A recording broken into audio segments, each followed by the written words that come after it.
I was angry with God. Like I was enraged. Like I was so bitter and pained about this very incident that happened in my life, and I was very angry at who? God. So, this is a little story time from me.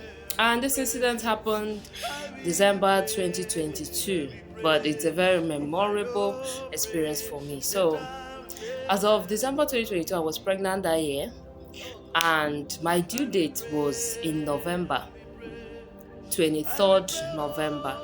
But the doctor had given me 2 weeks before then that I should have gone into labor before because it wasn't my first pregnancy. That was for my second son. So I had planned myself and I prepared myself that, okay, November we're going to go.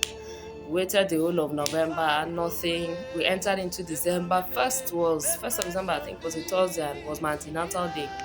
I went to the hospital, showed up at the hospital for my routine checkup since it now became weekly. And when I met the doctor, I was like, Doctor, are you sure all is well? Because I'm supposed to. He said, don't worry yourself, since you've already had a vaginal delivery before, it shouldn't be a problem if this one delays or anything. Just relax yourself. I came back on the 8th for another antenatal. That was the next week. And this time I met the male doctor because there are male, there are female doctors. I met the male doctor on duty and he told me, I said, Madam, what is it? Why are you sure you calculated your menstrual period well? I say yes. Are you sure you did not mistake anything? I say yes. He said, by now you're supposed to have been holding your baby. Why are you still here? I said, I don't know, sir. What's the way forward? He said, I don't want to have anything. I don't want to have any discussion with you. Go and bring your husband. So I had to go get my husband. And when he came, he was like, doctor, what is it? The doctor said we have to carry out a CS on her today.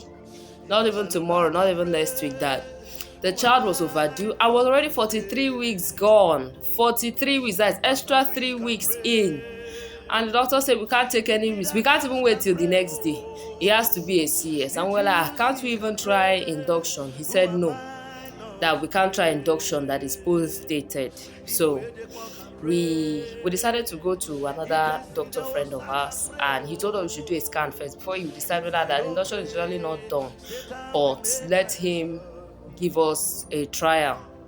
Let's go for a scan. We went for a scan. Water was still there. I think water was 7/10. And so they said, fine, let's go ahead. We'll try the induction. But the doctor told me he's giving me just 2 hours. He'll be checking me every 30 minutes. And if I'm not dilating as fast as I ought to, it's a CS. So what we are having is a 70-30. 70 is the trial they're trying, but we should just make up our mind that it might end up in a CS. So we planned, we prepped ourselves. We said you should come very early the next morning. We arrived there at the hospital. We started the whole process. And then by after 11:30, he checked my BP, everything was okay. Then we started the procedure. After 30 minutes, the labor had started, contractions had started. After another 30 minutes, I was already 4 cm dilated. So he was like, okay, no problem. By latest 1 hour, 2 hours, my baby should have been here. He's not giving me more than 1 hour to deliver. So he tried to. He left me in the clinic with a nurse there, and he stepped out to do one or two things. And while he was gone, another nurse came. The nurse that was for afternoon shift, and she checked and she was like, she said something about it that formed carpal stars. I wasn't dilating again. So we had to go for an emergency cesarean section. Now my anger was, after all the stress, we went for the CS. They gave me the first dose of anesthesia. It didn't work. I slept off quite all right. As the knife pierced into my body, I woke up and I was screaming, like screaming down the hospital right from, because when I noticed that the induction is not even working, I was like, what's the point of it? They were like, okay, wait, let them call doctor and all of that. So I was already livid. I was screaming. I was yelling. So they felt I was weak. So when they gave me that first dose, it was general anesthesia. Since it was an emergency CS, I slept off. As they put the knife, I woke up. They had to give me second dose again. I still slept off. As the knife entered again, I woke up. So the anesthesia wasn't working. They had to do whatever they had to do because the doctor said we cannot attempt a third dose because whatever it is that is causing it, let's not come and send this woman to the great beyond. So the operation was done successfully. They took me to my ward. And I remember the doctor came and asked me, Madam, do you take alcohol? I said, no, I don't drink. I stopped drinking even before I took him for my first son. So why will I now take the risk of during pregnancy drinking heavily? No, I don't drink. And he was like, he's surprised because he has never seen that kind of case before. And I can tell you right from when I came back, I was sore from the pains. I was so angry at God. Why will I come this far? I've prayed. I've already planned how I wanted things to go. I was always reading that Isaiah 66 verse 9. I was like, God, you will not bring me here and you leave me empty handed. I'm going to deliver safe and all of that, all of those English that they speak, deliver like a Hebrew woman, yes. But at the end of the day, I was really upset. And I remember while I was ruminating, I was just angry, so pissed. My husband had gone home with my first son to feed him, bath him, then bring him back in the evening. And I remember scrolling through TikTok and I came across this sound here, Ebuka's sound. And the lyrics hit me because one thing with me, when it comes to music, I'm not really moved by the beats. The lyrics must make sense to me before I vibe to it. So when it was like, I will pray, if I don't pray, Satan will make mess of me. And all of a sudden, I began to, what am I doing? I had to ask myself, what are you doing? Why exactly would God have taken you on this journey, brought you out?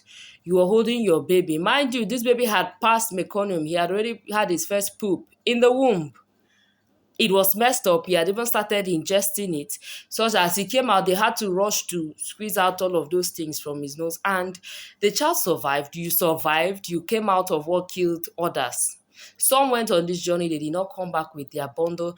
You came back complete. Yourself, you're okay. The baby is okay. And you're still angry that he did not deliver like the Hebrew woman. And that was when I realized that I ought not to have been angry at God. Rather, I ought to have been grateful that what God did for me is what a lot of women out there are looking for. See, a lot of people have died because things didn't go their way and they wanted things to go this way, it didn't go their way. See, most times God will allow you to go through some certain things just to make sure that you don't fall into the trap of the enemy. What was the trap of the plan of the enemy?